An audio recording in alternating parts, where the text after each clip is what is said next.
President Trump and his inner circle say a lot of outrageous things that tend to go viral, but that is often a strategy to distract from what they are actually doing. So let's look at what the president has actually done in the first 24 hours of his second term. So far, Trump has pardoned almost all of the January 6th rioters.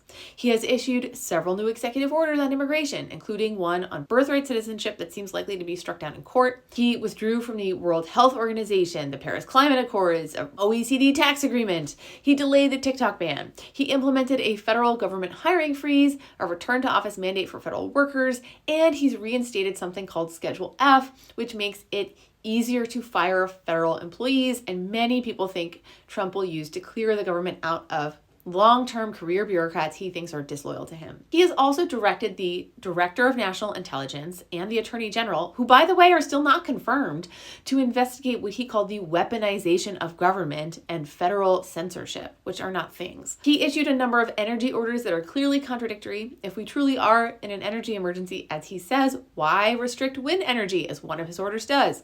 Also, we are not in an energy emergency. He also has undone Biden's executive orders on diversity, equity, inclusion, and federal government transgender policies.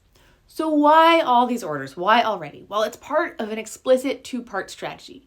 Number one, Trump wants to be able to tell his MAGA base that he has kept the promises he made on the campaign trail.